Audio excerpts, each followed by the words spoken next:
सो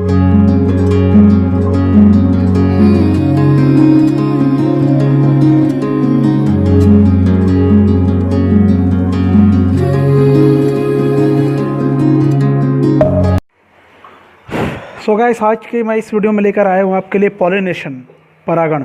ठीक है, इससे पहले वीडियो अगर आपने देखे होंगे तो वहाँ पर आपको ये देखने को मिला होगा किस प्रकार माइक्रोस्पोरेंजिनेसिस होता है, किस प्रकार मेगास्पोरेंजिनेसिस होता है, कैसे मेल गैमेट का निर्माण होता है, कैसे फीमेल गैमेट का निर्माण होता है, एटसेट्रा आपने पढ़ा था। ठीक है, तो आज मैं आपको बता रहा हूँ जितने भी प्रकार के एंजियोस्पर्मिक प्लांट होते हैं, आवृत्ति बीजी पौधे होते हैं, सब में पॉलिनेशन कैसे होता है। ठीक है, आप जो अभी ये सीरीज देख रहे हैं वीडियो का, ये पूरा सेक्सुअल रिप्रोडक्शन से संबंधित है। इससे लगभग 14 मार्क्स का क्वेश्चन आपको एग्ज़ाम में मिलेगा, न्यू ब्लूप्रिंट के हिसाब से, याद रखेंगे।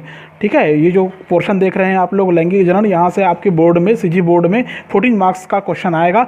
और बाकी अदर बोर्ड्स के हिसाब से भी आप यहाँ से तैयारी कर सकते हैं। अलग अलग प्रकार के कॉम्पिटिटिव एग्जाम के लिए भी यहाँ से सवाल पूछा जाता है।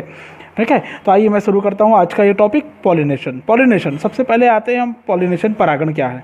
ठीक है, तो परागण किसे कहेंगे? परागण हमें पता है, हमने पोलन सैक पढ़ा है। पोलन सैक में क्या होता है, देखो डेफिनेशन की ओर मैं जा रहा हूँ ना। पोलन सैक, ठीक है, पोलन सैक जब पूरी तरह से मैच्योर हो जाता है, परिपक्व हो जाता है, तो उसके अंदर जो पोलन ग्रैंड होते हैं वो भी परिपक्व हो जाता है। पुमंग के जो दाने हैं वो भी परिपक्व हो जाते हैं। ये परिपक्व होने के बाद में जो पोलन सैक रहता है उसका डाइसेंस हो जाता है। क्या हो जाता है? अर्थात स्फुटन हो जाता है। स्फुटन, ये भी मैंने बताया था कि कैसे स्फुटित होता है। ठीक है, जब स्फुटन होता है, उसकी दीवार फटती है, तो परागकण क्या होता है? बाहर निकल जाते हैं। ठीक है, परागकण किस रूप में निकलते हैं? मेल गैमेट के रूप में निकलते हैं, मेल गैमेट। ठीक है, मेल गैमेट के रूप में निकलते हैं। समझ में आ गया? अब ये जो परागकण है, मादा युग्मक के साथ में मिलकर, यही फीमेल गैमेट के साथ में मिलकर, किसके साथ में मिलकर? फीमेल गैमेट के साथ में मिलकर, ये हो गया मेल गैमेट, ये फीमेल गैमेट, फीमेल गैमेट के साथ में मिलकर क्या करते हैं? कॉन्जुगेट होते हैं। ये लोग क्या करते हैं?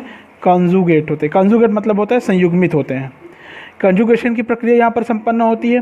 कंजुगेशन की प्रक्रिया कैसे संपन्न होगी? जो पोलन ग्रेन्स होते हैं, मेल गैमेट होता है, ये पोलन ट्यूब से होता हुआ माइक्रोपाइल, बीजांड की संरचना में आपने पढ़ा था, माइक्रोपाइल से होता हुआ सीधे एग तक पहुँचती है, अंडाशय ओवरी के एग तक पहुँचती है, और उसके बाद में सेकेंडरी न्यूक्लियस तक पहुँचती है। ठीक है, समझ में आया? सेकेंडरी न्यूक्लियस मतलब एम्ब्रियो सैक तक पहुंचती है। वहाँ पर पहुंचकर क्या करती है? उसके साथ में कंजुगेशन में संयुग्मन करती है। ठीक है, तो आपको ये जानना है इसमें कि परागकण सीधे कभी भी भ्रूणपोष तक नहीं जाता। ठीक है, कहाँ तक पहुँचता है? एम्ब्रियो सैक में पहले प्रवेश नहीं करता, क्योंकि वो एक बड़ा सा कोष होता है एम्ब्रियो सैक, आपने ऐसा पढ़ा था। पहले वो एग के पास जाता है, एक जो नीचे में जो सेल्स बताया था ना आप लोग, प्रारूपिक भ्रूणपोष की रचना में मैंने बताया था, नीचे 2 कोशिकाएं पाई जाती है, सिनर्जिड्स पाई जाती है। ठीक, उसके ऊपर एग होता है, पहले एग तक जाएगी। ठीक है, समझ में आया? एग तक जाती है।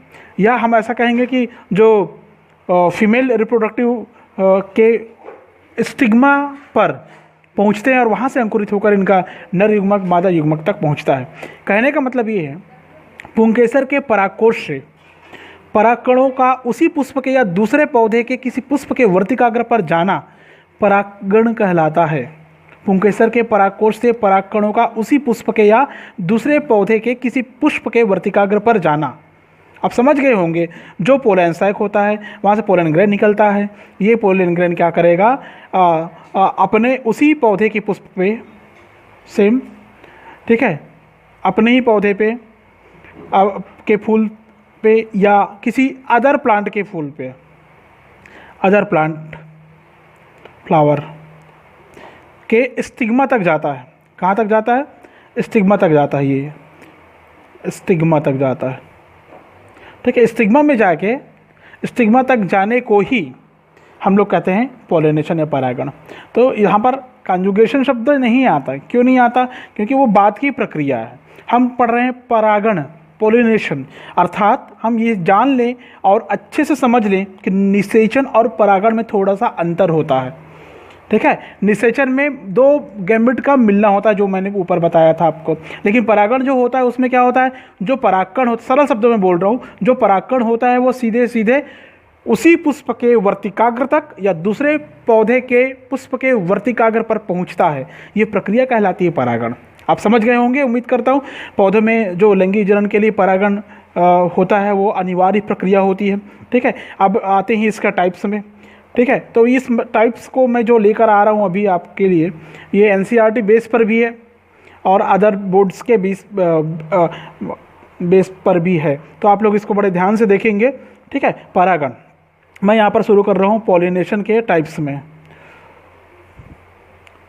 Pollination types mainly there are 2 types. इसके 2 प्रकार हैं मुख्यतः। ठीक है, पहला जो प्रकार है इसको हम लोग कहते हैं सेल्फ पॉलिनेशन। टाइप्स में मैं आपको अलग अलग बोर्ड के आधार पर बता रहा हूँ। ठीक है, वैसे मेनली इसके 2 टाइप्स होते हैं, मुख्यतः 2 प्रकार के होते हैं। एक को हम लोग कहते हैं सेल्फ पॉलिनेशन, और सेकेंड टाइप्स के नेम आता है, इसको बोलते हैं हम लोग क्रॉस पॉलिनेशन। ठीक है, आप देखेंगे, बड़े ध्यान से देखना, काफ़ी लंबा कंटेंट है ये। ठीक है, और इम्पोर्टेंस भी रखता है। क्रॉस पॉलिनेशन और सेल्फ पॉलिनेशन, स्वपरागण बोलते हैं इसको हिंदी में सेल्फ पॉलिनेशन, और इसको क्रॉस पॉलिनेशन अर्थात पर परागण है, और इसी को पर निषेचन भी कहते हैं, एलोगैमी कहते हैं इसको, याद रखेंगे ना, एलोगैमी या पर निषेचन बोला गया है इसको। ठीक है, और जब समान प्रजाति के बीच में पर निषेचन हो तो ये फिर से बदल जाता है और ये बन जाता है जीनोगैमी हो जाता है। ये जीनोगैमी, ये ऐसा कंटेंट इस प्रकार से याद रखेंगे इसमें, जीनोगैमी, ये दिखाई दे रहा होगा आपको, जीनोगैमी। ठीक है, एलोगैमी और जीनोगैमी। ठीक है, ये याद रखेंगे, इस प्रकार के शब्द इसके लिए यूज़ किए जाते हैं। तो मैं शुरू करता हूँ सेल्फ पॉलिनेशन क्या होता है। यहाँ से आप देखते जाइए बड़ी बारीकी से, ज़्यादा कठिन नहीं है, बहुत सरल है। मैं आपको बहुत सरल तरीके में बता रहा हूँ ताकि आप इसको जब भी देखें इस वीडियो को आपको याद रहे, और इसकी बेस पे आप अपना नोट बना भी सकते हैं, अच्छे से नोट करके रख सकते हैं, अपनी सुविधा अनुसार कोडिंग करके रख सकते हैं। ठीक है, सेल्फ पॉलिनेशन क्या होगा, हिंदी में कहते हैं इसको स्वपरागण। जब एक ही पुष्प के परागकण उसी पुष्प के या उसी पौधे के किसी दूसरे पुष्प के वर्तिकाग्र पर ट्रांसफॉर्म हो जाते हैं। फिर से रिपीट कर देता हूँ, जब एक ही पुष्प के परागकण उसी पुष्प के जिस पुष्प में परागकण लगा है उसी पुष्प के, क्लियर है, या उसी पौधे में लगे हुए किसी दूसरे पुष्प के वर्तिकाग्र पर स्थानांतरित होने की घटना, क्लियर है, दूसरे पुष्प के वर्तिकाग्र पर स्थानांतरित होती है, उसे स्वपरागण कहते हैं, सेल्फ पॉलिनेशन होता है।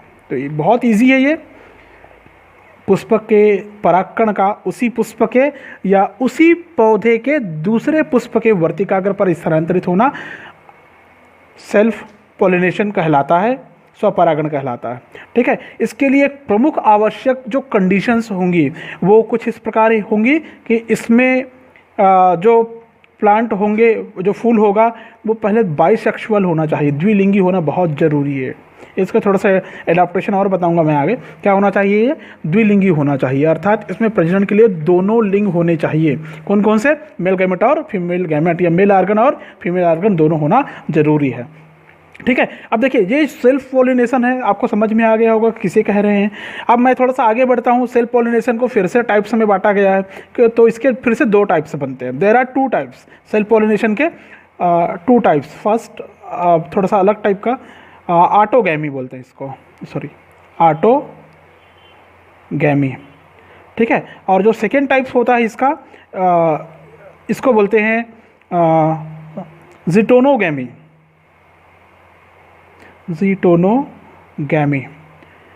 ठीक है, ये जो ऑटोगैमी है और ज़ीटोनोगैमी है, इसको एनसीईआरटी भी प्रेफरेंस देती है। ज़ीनोटोगैमी को एनसीईआरटी सजातीय पुष्प परागण कहती है। ठीक है, तो ये आप समझ लीजिए सजातीय पुष्प परागण क्या है। ठीक है, तो देखिए ऑटोगैमी क्या होता है। पहले ऑटोगैमी में क्या होता है, जब किसी पुष्प के पुंकेसर के परागकोश से परागकण उसी पुष्प के वर्तिकाग्र को परागित करता है, अर्थात कोई पेड़ है, पौधा है, उस पेड़ में लगे हुए पुष्प के पुंकेसर के परागकोश से परागकण, अर्थात उस पौधे के परागकोश में लगे हुए परागकण उसी पुष्प के वर्तिकाग्र तक जाती है और परागित करती है, तो उस अवस्था को ऑटोगैमी कहते हैं। सेम फ्लावर, मतलब ये किस में हो रहा है, one plant, one plant one flower.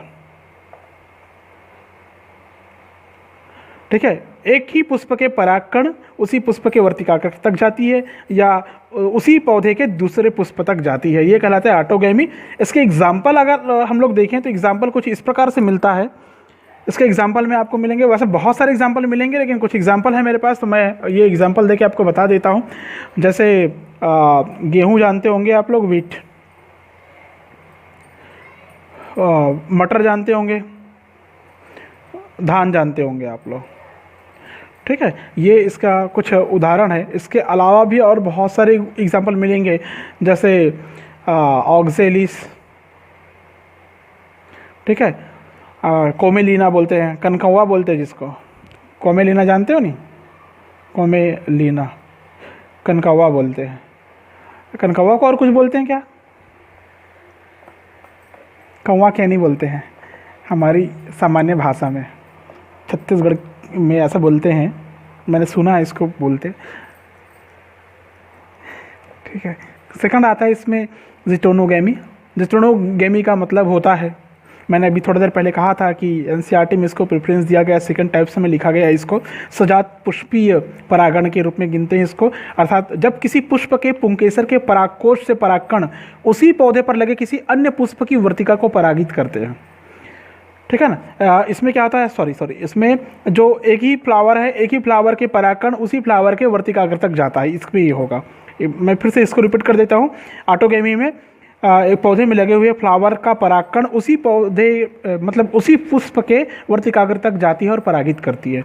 लेकिन जिटोनोगैमी में थोड़ा सा डिफरेंस हो जाता है, और डिफरेंस ये होता है कि किसी पुष्प के पुंकेसर के परागकोश से परागकण उसी पौधे पर लगे किसी अन्य पुष्प की वर्तिका को परागित करते हैं। मतलब इसमें मैं लिखता हूँ वन टू अनदर, एक से दूसरे, मतलब एक फ्लावर के परागकण दूसरे फ्लावर के स्टिग्मा तक जाएगा और उसको परागित करेगा, ये कहलाएगा जिटोनोगैमी। सजात पुष्पी कहेंगे इसको, एक ही जात के पौधों में इस प्रकार की व्यवस्था देखने को मिल सकती है। ठीक है, आप समझ रहे होंगे मैं क्या बोल रहा हूँ। इसको बोलते हैं सजात पुष्पी बोलते हैं। इसके लिए एजेंट की भी आवश्यकता पड़ सकती है।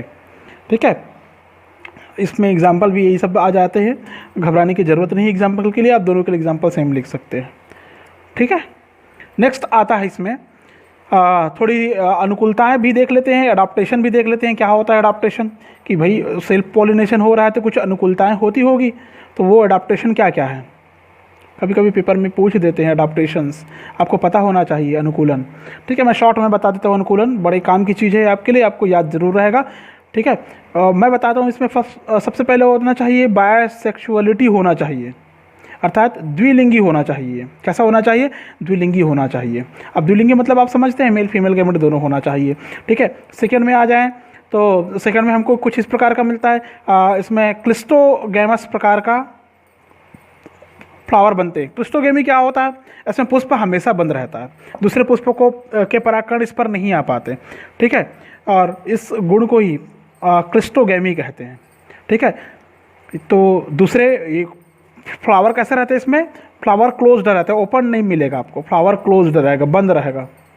बंद रहने के कारण दूसरे पौधे के फूल या दूसरे पुष्प के परागकण उसी पौधे के तो आ सकता है क्योंकि ज़्यादा डिस्टेंस लेवल नहीं होगा, लेकिन दूसरे पौधे के पुष्प का परागकण यहाँ तक नहीं पहुँच पाएगा क्योंकि फ्लावर क्लोज्ड रहता है, बंद रहता है, खुला नहीं रहता। ठीक है, तो ये क्लिस्टोगैमी कहलाता है, जो कभी फूलता खिलता नहीं, ऐसे बोलते हैं इसको। ठीक है, तो इसमें उदाहरण वही क्या बताया था मैंने, कोमेलिना, मूंगफली, ऑक्जेलिस वगैरह है इसमें। ठीक है, ये सब एग्जाम्पल मिलेंगे इसमें। ठीक है, और नेक्स्ट थर्ड आता है इसमें होमोगैमी होता है। ये कैसे होता है? होमोगैमी अर्थात समकाल्पकता बोलते हैं इसको। मेल और फीमेल गैमेट जो होता है, इसके जननांग जो होते हैं वो एक साथ मैच्योर हो जाते हैं, एक साथ परिपक्व हो जाते हैं। ठीक है, मेल और फीमेल गैमेट क्या हो जाते हैं? एक साथ परिपक्व हो जाते हैं। याद रखना, मैच्योरेशन का जो टाइमिंग होता है इसमें वो सेम होता है, सेम फॉर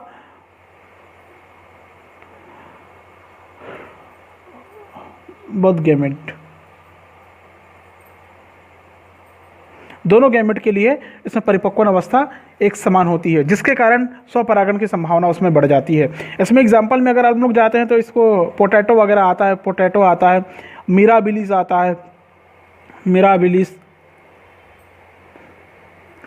सनफ्लावर आता है इसमें, एटसेट्रा, और बहुत सारे एग्जाम्पल मिल सकते हैं आपको। आप ढूंढने की कोशिश ज़रूर करिए, ठीक है।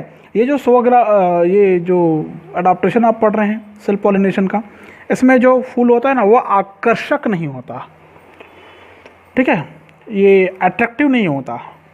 अब इसको अगली बदसूरत तो नहीं कह सकते, ठीक है, तो मैं इसको ऐसा लिखता हूँ, अट्रैक्टिव लेस, ठीक है, अट्रैक्टिव लेस होता है। ये अट्रैक्टिव करने की पावर नहीं होती इनके पास में, आकर्षित नहीं है, आकर्षक नहीं है ये, ठीक है। नेक्स्ट, जितने भी प्रकार के सेल्फ पॉलिनेशन करने वाले पादप होते हैं, इसके पुष्प स्मॉल टाइप्स के होते हैं, छोटे होते हैं, ठीक है, कलरलेस टाइप के होते हैं, ठीक है, and then smell less also, smell less मतलब गंधहीन होता है, ठीक है। और लास्ट और देख लीजिए आप लोग, इसमें नेक्टर उत्पन्न करने की क्षमता नहीं होती, nectar origin power low or never, बहुत कम होती है, कभी नहीं के बराबर होती है, मतलब इसमें नेक्टर उत्पन्न नहीं होती। तो ये कुछ अडाप्टेशन है जो सेल्फ पॉलिनेशन करने के लिए जिम्मेदार होता है। उसके बाद में आता है, थोड़ा सा बात कर लेते हैं, अगर ये स्वपरागण है, ऑटोगैमी है, सेल्फ पॉलिनेशन है, तो इसमें क्या क्या लाभ होता है और क्या क्या हानि होती है। मैं एकदम शॉर्ट में बता रहा हूँ आपको। एडवांटेज देखेंगे इसका, एडवांटेजेस, ठीक है, और यहाँ पर मैं कर देता हूँ डिसएडवांटेजेस। जो एडवांटेजेस होता है इसमें क्या क्या एडवांटेज है, देखिए मैं एक साथ लिख देता हूँ इसको। परागकण की अधिक मात्रा में आवश्यकता नहीं होती, सबसे अच्छी बात तो ये कि परागकण की अधिक मात्रा में आवश्यकता नहीं होती। किसकी आवश्यकता नहीं होती? पोलन ग्रेन मिनिमम, मतलब इसकी कम से कम वैल्यू आसानी से सेल्फ पॉलिनेशन कर सकती है। पोलन ग्रेन की मात्रा कम होनी चाहिए, कम होती है, ऐसा ये लाभ है, कम में ही ये कार्य कर सकती है। ये इसकी क्रिया बहुत ही सरल सुलभ होती है, बहुत ही सिंपल प्रकार की प्रोसेस होती है इसमें, ये लाभ है इसके, एडवांटेज है। सिंपल प्रोसेस है, आसान है, सस्ता है, ठीक है। इसे जो बीज बनते हैं, जो सीड बनते हैं, वो हमेशा शुद्ध नस्ल वाले होते हैं, प्योर सीड इसमें बनते हैं, शुद्ध नस्ल वाले बीज बनते हैं। फ्लावर्स को जो कलर मिलता है, जो उसमें गंध मिलता है, सुगंध मिलता है, और नेक्टर स्राव करने की आवश्यकता है होनी चाहिए, इसमें नहीं होता। मतलब ये पहले भी पढ़े आपने, इसमें क्या क्या होता है, कलरलेस तो है ही, मतलब उसको रंगीन होने की आवश्यकता नहीं हुए, ठीक है। नेक्टर लेस भी है, नेक्टर नहीं बनता, इसकी भी आवश्यकता नहीं होती उनको, ठीक है। स्मेल लेस होता है, सुगंध रहित होता है, ठीक है। जिन पुष्पों में परागण नहीं होता उसमें स्वपरागण द्वारा ही निषेचन होता है, ये एक लाभ है, ठीक है। तो ये हो गया सिंपल सा एडवांटेज के बाद में आता है डिसएडवांटेज या हानि। कुछ हानि भी होती है, जैसे फ़ायदा है तो कुछ हानि भी होती है, और हानि क्या है देख लीजिए आप लोग।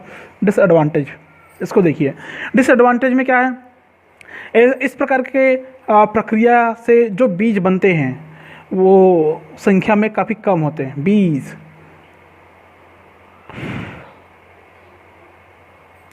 नंबरलेस, संख्या में कम होंगे, इनकी संख्या काफ़ी कम होगी, ठीक है।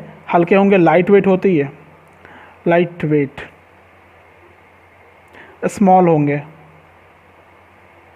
एट्सेट्रा, ठीक है ना। और नेक्स्ट में अगर आप लोग जाएंगे तो आपको मिलेगा, इस प्रक्रिया के बाद जो पौधे उत्पन्न होते हैं वो अच्छे स्वस्थ गुणों का सम्मिश्रण नहीं हो पाता, उसमें गुड क्वालिटी, गुड हेल्थ वाला condition, good quality and good health, quality कर देता हूँ इसको, गुड हेल्थ कर देता हूँ, ठीक है। इस प्रकार का सम्मिश्रण इसमें नहीं होता, ठीक है। इस प्रकार के पौधे में केवल एक ही प्रकार के फ्लावर के गुण होते हैं, है ना, मतलब इसमें उसी पुष्प के परागकण से हुआ है, तो इसमें एक ही पौधे के गुण होंगे, ठीक है। पौधे कैसे होंगे? बिल्कुल वीक होंगे, दुर्बल होंगे, ठीक है, नॉन हेल्दी होंगे, स्वस्थ होंगे। पादप विकास की जो संभावना है वो घट जाती है इसमें। प्लांट डेवलपमेंट या इवोल्यूशन जो होना है उसकी संभावना, प्लांट डेवलपमेंट या इवोल्यूशन पॉसिबिलिटी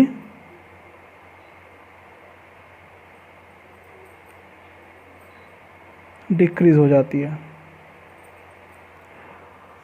ठीक है, समझ गए? तो ये हो गया आपका ये लाभ और ये हो गया हानि। तो मैं उम्मीद करता हूँ कि आपको स्वपरागण समझ में आया होगा।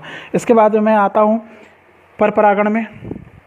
ठीक है, अब आते हैं परपरागण में। परपरागण होता क्या है, देखिए मैं यहाँ से इसको ऐसा डिवाइड कर देता हूँ, फिर पीछे की पन्ने में जाएंगे। परपरागण, क्रॉस पॉलिनेशन। परपरागण, स्वपरागण में जैसे एक ही पुष्प के परागकण उसी पौधे के पुष्प या उसी पुष्प के वर्तिकाग्र तक जाती है, तो वैसे ही क्रॉस पॉलिनेशन में क्या होगा, ठीक थोड़ा सा अपोजिट उल्टा हो जाएगा। इस प्रकार के परागण में मैं सीधा डेफिनेशन में जा रहा हूँ। क्रॉस पॉलिनेशन में, डेफिनेशन में क्रॉस पॉलिनेशन, परपरागण। ठीक है, जब कोई पोलन ग्रेन परागकण किसी दूसरे पौधे पर स्थित पुष्प के वर्तिकाग्र पर स्थानांतरित होते हैं। समझ रहे हैं? जब परागकण किसी दूसरे पौधे पर स्थित पुष्प के वर्तिकाग्र पर स्थानांतरित हो, चाहे वह उसी प्रजाति का हो या अन्य जाति का हो, तो इस प्रकार के परागण को परपरागण कहते हैं। ठीक है, फिर से रिपीट कर देता हूं। जब परागकण किसी दूसरे पौधे पर स्थित पुष्प के वर्तिकाग्र पर स्थानांतरित हो, मतलब मैं इसको शॉर्ट में ऐसा लिखता हूं, वन टू अनदर, एक से दूसरे पुष्प के वर्तिकाग्र पर स्थानांतरित होना। किसका? पोलन ग्रेन का। ठीक है, चाहे वो उसी प्रजाति का हो या अन्य जाति का ही क्यों ना हो, ये कहलाता है परपरागण। ठीक है, इसको हम एलोगमी या पर निषेचन भी कहते हैं। ठीक है, अगर समान प्रजाति के बीच में होना है, ये समान प्रजाति के बीच में परपरागण होना हो तो इसको जीनोगैमी कहते हैं। याद रखना, अगर समान प्रजाति के बीच में अगर ये क्रॉस पोलिनेशन हो रहा है तो जीनोगैमी कहलाएगा। ठीक है, अब परपरागण के लिए जो आवश्यकता पड़ती है उसमें परागकण को एक पौधे से दूसरे पौधे तक पहुंचा सके, उसके लिए माध्यम की जरूरत पड़ती है। ठीक है, फर्स्ट ये होना चाहिए, और दूसरा क्या होना चाहिए, यहाँ पर मीडिएटर होना बहुत ज़रूरी है, माध्यम होना बहुत ज़रूरी, मीडिएटर, कोई मीडियम होना चाहिए। ठीक है, तो जितने भी प्रकार के क्रॉस पॉलिनेशन आप लोग पढ़ेंगे, ये एक साइंटिस्ट थे बहुत बड़े प्रकृतिवादी, जो साइंटिस्ट थे उसका नाम था चार्ल्स रॉबर्ट डार्विन। तो ये जो डार्विन है ये एक फेमस साइंटिस्ट रहे हैं। इन्होंने क्रॉस एंड सेल्फ पॉलिनेशन पर एक बुक लिखा था। ठीक है ना, किसने? डार्विन के अनुसार, अकॉर्डिंग टू डार्विन्स, इन्होंने क्रॉस एंड सेल्फ पॉलिनेशन पर एक बुक लिखा था। उसके आधार पर आगे कंटेंट आप पढ़ेंगे। ठीक है, तो इन्होंने बताया था कि प्रकृति में कई पौधे ऐसे होते हैं जो कुछ स्वपरागण करते हैं, सेल्फ पॉलिनेशन करते हैं, तो कुछ पौधे के पुष्प में क्रॉस पॉलिनेशन होता है, इन्होंने बताया था। तो यहाँ पर हम पहले देखते हैं एडाप्टेशन, देख लीजिए कि किस प्रकार का, ये तो समझ में आ गया हो कि क्रॉस पॉलिनेशन कैसे हो रहा है। ठीक है, और इसमें मीडिएटर के बेस पे हम लोग टाइप्स पढ़ेंगे, याद रखेंगे, आगे मिलेगा आपको। तो पहले इसमें देख लीजिए एडाप्टेशन, इसमें पढ़े थे एडाप्टेशन, अब इसमें भी एडाप्टेशन आ जाता है। अनुकूलताएं, क्या क्या अनुकूलताएं होनी चाहिए? जैसे इसमें बाइसेक्सुअलिटी है तो इसमें क्या होना चाहिए? मोनोसेक्सुअल होना चाहिए, अर्थात चलो शुरू करते हैं। इसमें बिग साइज के फ्लावर बनने चाहिए ताकि आकर्षित करे, बड़ा दूर से दिखे। ठीक है, इसमें जो सेपल और पेटल होगा एंड पेटल, ये काफ़ी ब्राइटनेस वाला होना चाहिए, चमकीला होना चाहिए। ठीक है, नेक्स्ट, इसमें जो फ्लावर होगा उसमें सेंटेड मटेरियल होना चाहिए, सेंटेड मटेरियल होना चाहिए, सुगंधित पदार्थ होना चाहिए। नेक्स्ट, इसमें नेक्टर चूँकि क्रॉस पढ़ रहे हैं तो नेक्टर, मकरंद जब तक नहीं बनेगा दूसरे एनिमल्स उस तक नहीं पहुंच पाएंगे। नेक्टर ग्लैंड होना जरूरी है, ग्रंथि होना चाहिए, नेक्टर ग्रंथि जहाँ पर नेक्टर बने। ठीक है, ठीक है, इसमें जूस होना चाहिए, रसीले होना चाहिए, जूस कंटेंस होना चाहिए इसमें, जो खाने में उपयोगी हो। ठीक है, नेक्स्ट, इसमें स्पेसिफिक प्रोसेस पाया जाता है क्रॉस पॉलिनेशन के लिए। तो ये कुछ एडाप्टेशन हो गया इसके लिए। ठीक है, और इस एडाप्टेशन के बेस पे हम लोग कह सकते हैं कि पर परागण कैसे होता है, क्यों होता है और किस लिए होता है। आगे आता है कि इससे संबंधित कुछ उपकरण भी है कि बढ़ावा देने वाले उपकरण की अगर बात करें तो क्या क्या होना चाहिए। तो मैं इसको सीधा बोल के बता देता हूँ। जो उपकरण की बात करते हैं हम लोग, इसमें सेल्फ स्टेरिलिटी होना चाहिए, स्वबंध्यता होना चाहिए। मतलब स्वबंध्यता का मतलब होता है ऐसे पुष्प पाए जाते हैं जब परागकण उसी पुष्प उसी पादप के किसी दूसरे पुष्प के वर्तिकाग्र पर गिर जाते हैं तो उनमें अंकुरण नहीं हो पाता और वे नष्ट हो जाते हैं। ठीक है, इसमें स्वपरागण नहीं हो पाता। ठीक है, इस गुण को स्वबंध्यता या सेल्फ स्टेरिलिटी कहा गया है। अंगूर से मार्केट में ऐसे ही होता है, एक फ्लावर दूसरे के ऊपर गिर भी जाता है ना तो उसमें सेल्फ पॉलिनेशन नहीं होता, तो ये सेल्फ स्टेरिलिटी है, स्वबंध्यता है। ठीक है, यूनिसेक्सुअलिटी होना चाहिए इसके लिए, एक लिंगाश्रयी होना चाहिए, एक लिंग होना चाहिए। ठीक है, एक लिंगाश्रयी वाले पौधे जैसे पपीता, शहतूत इसका एग्जाम्पल है। ठीक है, पपीता, शहतूत काफ़ी जीता जागता एग्जाम्पल है इसका, अच्छे से याद कर लेंगे। ठीक है, पपीता, शहतूत इसमें आएगा, जो एक लिंगी होते हैं, पपाया एंड देन मलबेरी। फिर आता है हार्कोगेमी, हार्कोस। ठीक है, इसकी एक कहना चाहिए कि डिवाइस है, इसको मैं लिख देता हूँ। ये पेपर में शायद आया था, मुझे अच्छे से याद नहीं आ रहा, लेकिन मैंने कहीं पर पढ़ा था इसको। हार्कोगेमी, हार्कोगेमी बंधन युक्ति बोलते हैं इसको। हरकोस, हरकोस में से होता है बंधन। ठीक है, मतलब इस सिस्टम के द्वारा जो मेल और फीमेल आर्गन होते हैं उनके बीच में हम कुछ ऐसी रुकावट पैदा कर देते हैं, दीवार बना देते हैं, जिसके कारण एक पुष्प के परागकण उसी पुष्प के वर्तिकाग्र पर नहीं पहुंच पाता। जैसे कैलेट्रोपिस या ग्लोरियोसा में ऐसा होता है। आँख का जो पौधा होता है, ग्लोरियोसा का जो पौधा होता है ना, उसमें होता है कैलेट्रोपिस। इसका एग्जाम्पल में आप लिख सकते हैं आँख, कैलेट्रोपिस। ठीक है, और ग्लोरियोसा भी इसी में आता है, ग्लोरियोसा। ठीक है, क्योंकि सब क्रॉस पोलिनेशन में आ जाएगा। ठीक है, नेक्स्ट आता है प्रीपोटेंसी। प्रीपोटेंसी मतलब होता है प्रगुणता। प्रीपोटेंसी मीन्स होता है जब फ्लावर के जो परागकण है दूसरे पौधे के वर्तिकाग्र पर गिरते हैं तो उनका जो जर्मिनेशन है वो प्रारंभ हो जाता है। लेकिन जब वे उसी पौधे के स्टिग्मा पर गिरते हैं ना तो उनका अंकुरण देर से प्रारंभ होता है। इस कारण पौधों में स्वपरागण की अपेक्षा परपरागण की संभावना बढ़ जाती है। इस गुण को प्रगुणता कहते हैं, प्रीपोटेंसी कहते हैं। उदाहरण है इसमें मिलेगा, सेब अंगूर मिलेगा आपको। फिर आता है डाइकोगेमी, भिन्नकाल प्रवक्ता। भिन्नकाल प्रवक्ता आपने उसके एक एग्जाम्पल में पढ़ा, एडाप्टेशन में पढ़ा था, अगर आपको याद होगा सेल्फ में, कि उसमें सेम टाइम मैचुरेशन पावर होता है। उसमें एक साथ एक समय में मेल और फीमेल गैमेट परिपक्व हो जाता है, लेकिन इसमें ऐसा नहीं होता। इसमें अलग अलग परिपक्व होते हैं। अंजीर, मक्का, बरगद, पीपल में गुण पाया जाता है।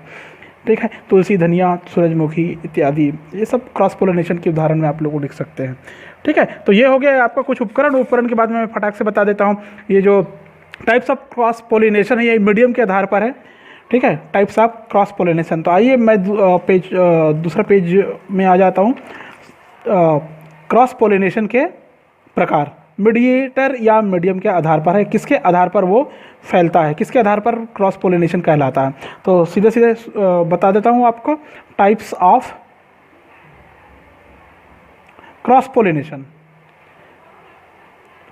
क्रॉस पोलिनेशन, ये जो क्रॉस पोलिनेशन आप टाइप्स पढ़ेंगे ये एजेंट बेस पे पढ़ेंगे। मतलब इसमें किसकी ज़रूरत पड़ती है, एजेंट की ज़रूरत पड़ती है, एक माध्यम की ज़रूरत पड़ती है, एक मीडिएटर की ज़रूरत पड़ती है। एजेंट और मीडिएटर और मीडियम, जितना बोलो उतना कम मिलेगा। ठीक है, इसकी ज़रूरत पड़ती है। इसके आधार पर इसके 3 प्रकार है।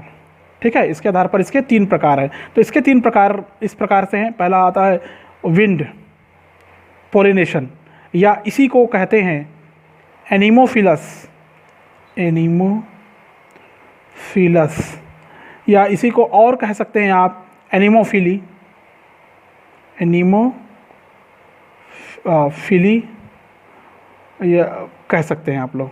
विंड, एनीमोफिलस और एनीमोफिली पोलिनेशन। ठीक है, विंड का मतलब तो हो गया वायु या पवन, ये तो समझ ही गए होंगे आप लोग। ठीक है, लेकिन बात आती है अगर एनीमोफिलस या एनीमोफिली की बात आती है तो एनीमो मीन्स होता है इसमें, इसके अंदर एनीमो मीन्स बताया गया है विंड, हवा के द्वारा पोलिनेशन। ठीक है, तो ऐसा परागण जिसमें परागकण वायु द्वारा वर्तिकाग्र तक पहुंचते हैं। किसके द्वारा? वायु के द्वारा वर्तिकाग्र तक पहुंचते हैं। अब एग्जाम्पल देख लीजिए इसमें, ठीक है। आप लोग देखे होंगे, बम्बू देखे होंगे, बांस, ग्रैमिनी कुल के, पोएसी कुल के घास, पोएसी कुल के जितने भी प्रकार के प्लांट आएंगे, दुब घास वगैरह, घास प्रजाति, और लिख सकते हैं इसमें शुगर कैन वगैरह लिख सकते हैं, गन्ना वगैरह लिख सकते हैं आप लोग, ठीक है, एटसेट्रा, ऐसा मिलेगा। इसमें जो परागण होगा हवा के माध्यम से होगा। किसके माध्यम से होगा? हवा या वायु के माध्यम से होगा, ठीक है। इसमें कुछ अडाप्टेशन बनते हैं, तो क्या क्या अडाप्टेशन बनेंगे? Adaptation,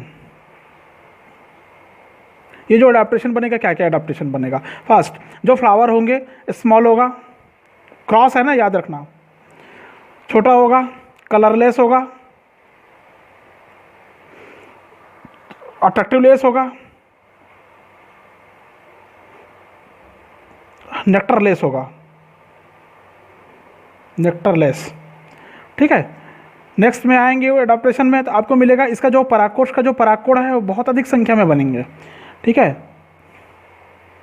many numbers of pollen grain, ज़्यादा संख्या में बनते हैं, तो जाहिर सी बात है ज़्यादा परागण होगा, ठीक है, ज़्यादा फैलेगा। इसके जो परागकण होते हैं वो लाइट वेट होते हैं, लाइट वेट के साथ स्मूथ होते हैं, लाइट वेट और स्मूथ होते हैं, चिकने, ठीक है, जिससे आसानी से उड़ सकता है, ठीक है ना। जैसे इसमें एग्जाम्पल हमको मिलता है, इसमें एग्जाम्पल देते हैं चीड़ का। चीड़ जानते हैं आप लोग, देखे होंगे आप लोग, चीड़ का पौधा, पेड़ भी देखे होंगे इसका, ठीक है। नेक्स्ट, परागकोश जो होता है मुक्त ध्वनि, मतलब खुले में होता है, हवा में हिलते रहते हैं इसके जो परागकोश, ठीक है ना, हवा में फ्रीली सर्वाइव करते हैं, फ्रीली सर्वाइव करने वाला, ठीक है, मुक्त डोली बोलते हैं जिसको हम लोग। पूरी तरह से वायु में लटका रहता है, आसानी से हिलता रहता है। हिलने के कारण क्या होता है, उसके जो परागकण है वो बिखरते रहते हैं, बिखरते रहते हैं, बिखरते रहते हैं, ठीक है। नेक्स्ट आता है इसमें फिर एडाप्टेशन में अगर जाएँ तो इसके जो परागकोश होता है वो विस्फोट के साथ फटता है, ठीक है। क्या होता है उसमें? ब्लास्ट होता है उसमें, ब्लास्टिंग पोलन सैक, एक इसके एडाप्टेशन है, अर्थात उसके जो परागकोश होगा वो तेज़ी से फटेगा। तेज़ी से फटने के कारण जो परागकण है ज़्यादा दूर तक बिखरेगा, तेज़ी से बिखरेगा, ठीक है। इसमें उदाहरण में मिलेगा तो कार्डियो का लिख देता हूँ एग्जाम्पल में। इसके एग्जाम्पल में जो तेज़ी से फटता है ये होता है, क्या बताया, कार्डियो का, ये इसके एग्जाम्पल है। नेक्स्ट में आएंगे आप तो जब पतझड़ हो जाता है बसंत ऋतु के बाद, तो ऐसे पौधे पुष्प पैदा करते हैं जिससे पत्तियों के विकसित होने के पूर्व उनमें परागण हो जाए, तो पत्तियां परागण में रुकावट ना बने। मतलब पतझड़ जिस समय होता है उस समय फूल ज़्यादा खिलते हैं, ये कहा जा रहा है आपको, जिसमें डोरमेंसी पीरियड आता है। इसमें प्रसुप्ता को के लिए डोरमेंसी शब्द का प्रयोग करते हैं, ठीक है, लेकिन मैं यहाँ पर पतझड़ बता रहा हूँ जिस समय पत्ते गिर जाते हैं, तो उसको ऐसा बोलता हूँ लीफ फॉल्स, पत्ती का गिरना, ठीक है। नेक्स्ट, जो स्टिग्मा होता है वो हेरी होता है, हेरी स्टिग्मा होता है, रोम वाला स्टिग्मा होता है, ठीक है, जिससे आसानी से परागकण इसमें फंस जाते हैं, चाकी चिपक जाता है। धान, गेहूँ, घास, ये सब मिलेगा इसमें एग्जाम्पल, ठीक है। नेक्स्ट, और अगर आप देखना चाहें तो इसमें मिलेगा इसकी जो स्टाइल होती है वो काफ़ी लंबी होते हैं, लॉन्ग स्टाइल होती है, स्टाइल लेंथ काफ़ी ज़्यादा होती है, वायु में लटकते रहती है, जिससे परागकण को ग्रहण करने में आसानी होती है, ठीक है। तो ये हो गया एयर या विंड, एनिमोफिलस और एनिमोफिली पोलिनेशन आपको समझ में आया होगा। एग्जाम्पल बहुत सारे बनते हैं इसमें, धान, गेहूँ, घास, चीड़ वगैरह इसमें इसके अंतर्गत आएंगे, गन्ना, मक्का मैंने बताया था आपको। उसके बाद में आता है सेकेंड नंबर का, इसके नीचे सेकेंड, जो इसका सेकेंड टाइप्स है मीडिएटर के आधार पर या एजेंट के आधार पर, और ये सेकेंड आता है, नाम है इसका हाइड्रोफिलस बोलते हैं इसको। क्या बोलते हैं? हाइड्रोफिलस। हाइड्रोफिलस का मतलब क्या होता है? जल परागण, ठीक है, या और जो एनिमल इसमें जल परागण करते हैं, जल द्वारा परागण करते हैं, उसको हाइड्रोफिली कहते हैं, क्या बोलते हैं, हाइड्रोफिली। नाम से कंफ्यूज नहीं होंगे, हाइड्रो का मतलब ये होता है वाटर, हाइड्रो का मतलब क्या होता है, वाटर, ये ऐसा समझेंगे आप इसको, ठीक है। तो जो जल परागण करता है, जिसमें जल द्वारा परागण की प्रक्रिया संपन्न होती है, जाहिर सी बात है। तो ऐसे प्लांट लेंगे हम, ऐसे पादप लेंगे हम लोग, हाइड्रोफिली जो होता है उसमें जल द्वारा परागण होता है, अर्थात वह परागण जिसमें परागकण जल द्वारा, वाटर द्वारा स्टिग्मा तक पहुंचाए जाते हैं, ठीक है। ये परागण सामान्यतः जली पौधे में होता है। जली पौधे के नाम, सीधे एग्जाम्पल में मैं चला जाता हूँ, पेपर में एग्जाम्पल बहुत सारे पूछे जाते हैं जली परागण और कीट परागण से। इसके बाद कीट भी पढ़ना है आपको, वैलेस्नेरिया, हाइड्रिला, इलोडिया, ठीक है। तो और इसमें और नाम आता है सिरेटोफाइलम, सिरोटोफिलम, ठीक है। कमल भी देखे होंगे आप लोग, कमल जानते हैं नहीं, सभी देखे होंगे कमल, वैलेस्नेरिया, ठीक है। इसका काफ़ी अच्छा एग्जांपल, वैलेस्नेरिया से संबंधित सवाल कई बार पूछा गया है, तो आपको पता होना चाहिए इसमें जल परागण होता है क्योंकि पानी में ही पाए जाते हैं, ठीक है। क्लियर है। इसके जो नर पुष्प होते हैं जल के अंदर उत्पन्न होते हैं, परिपक्व होने के बाद नर पुष्प जनक पौधे से अलग हो जाते हैं, जल की सतह पर आकर तैरने लग जाते हैं, फ्लोट करते रहते हैं इधर उधर, ठीक है। और इसका जो मादा पुष्प भी होता है वो जल के अंदर ही विकसित होता है, लेकिन परिपक्व होने के बाद अपनी अपनी जो पेडिकल होगा, वृंत होगा, उसकी सहायता से जल की सतह पर आ जाते हैं। और आपको पता है कि सतह में पहले से परागकण तैरते रहते हैं, फ्लोट करते रहते हैं, ठीक है। और सतह पर आके प्याले जैसी रचना बनाता है, पहले जैसे रचना बनने के कारण जो नर पुष्प तैरते रहते हैं, अर्थात जो नर पुमंग तैरते रहते हैं प्याले में फंस जाते हैं, फंसने के कारण ये प्रक्रिया कंप्लीट हो जाती है। क्लियर है। परागण के बाद मादा पुष्प का वृंत कुंडलित होकर जल के अंदर चला जाता है और फल जल के अंदर ही विकसित होता है। ऐसे बहुत सारे में आपने देखे होंगे जल परागण, ठीक है। क्लियर है। इसके बाद में आता है कीट परागण, सेकेंड हो गया। कीट परागण के बारे में बात करते हैं। तो इसके लिए अनुकूलन ये होता है कि ये कैसा होना चाहिए, जली पौधे होना चाहिए, याद रखेंगे आप लोग, ठीक है। ये यहाँ पर बता देता हूँ मैं आपको, थर्ड नंबर का सी,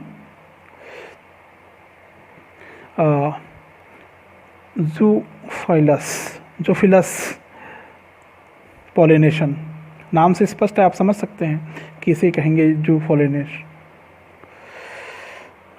ज़ूफिलस। ज़ूफिलस मतलब जंतु परागण, ऐसा परागण जिसमें विभिन्न प्रकार के एनिमल्स के द्वारा नर पुष्प से मादा पुष्प के वर्तिकाग्र तक पहुंचाया जाता है, ठीक है। ये जंतु परागण कहलाता है। जंतु परागण में कई कैटेगरीज में बांटा गया है इसको। एक कैटेगरी ये कहता है इसका इंसेक्ट पॉलिनेशन, इंसेक्ट पॉलिनेशन,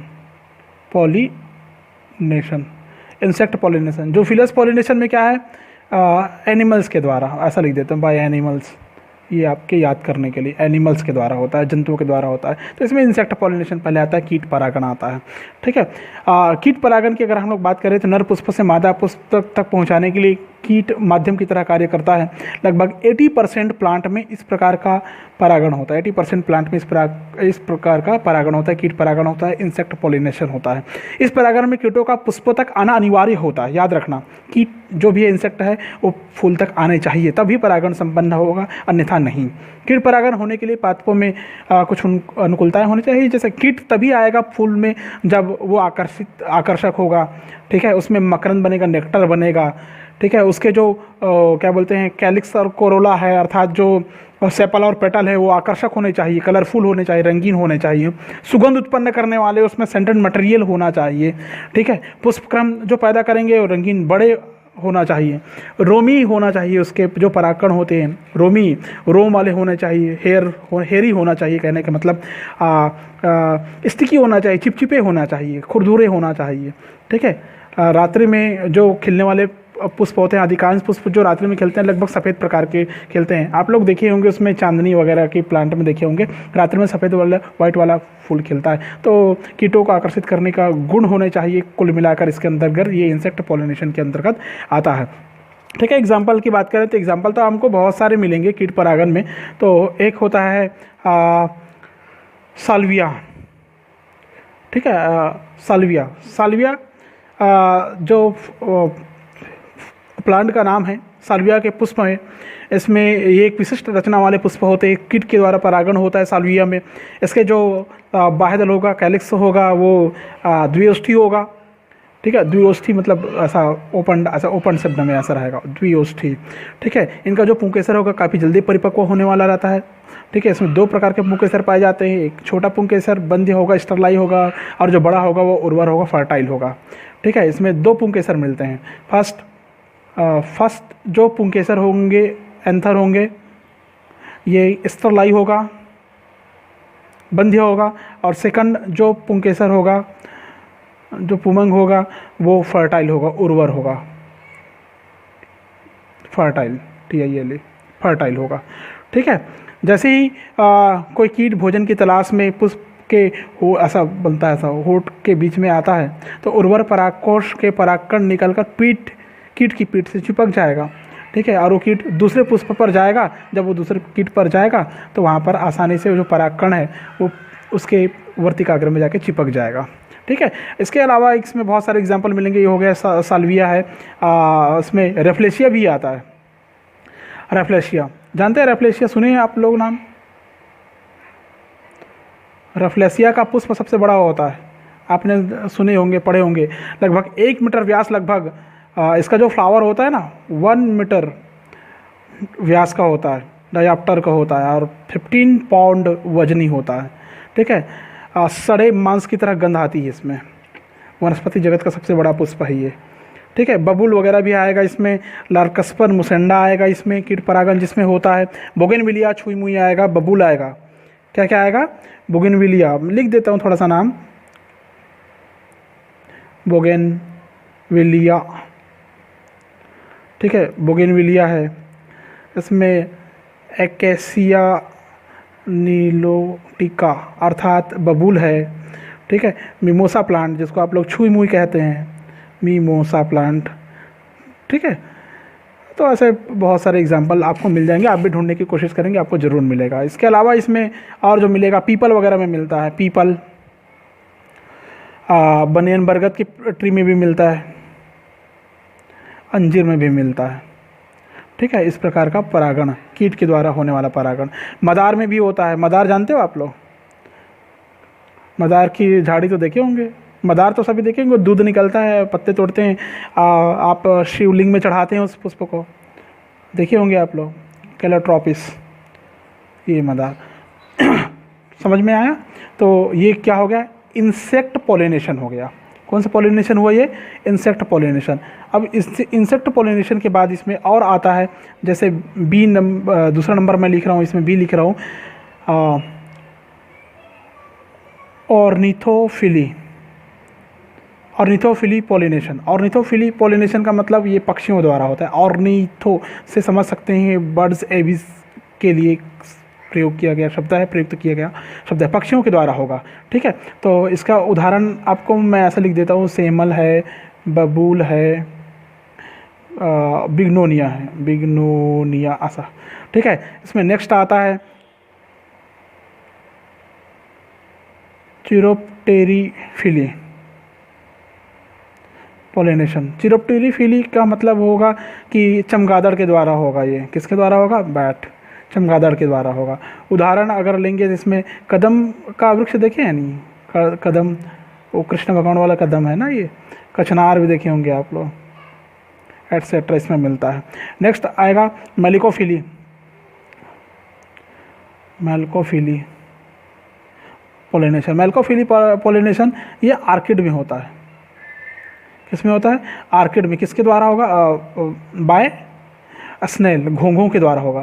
मतलब पानी में पाए जाने वाले प्लांट है ये, स्नेल, घोंघों के द्वारा होगा, ठीक है। गोल्ड मोहर गिलहरी के द्वारा होता है। आप गिलहरी, गोल्ड मोहर तो बहुत देखे होंगे।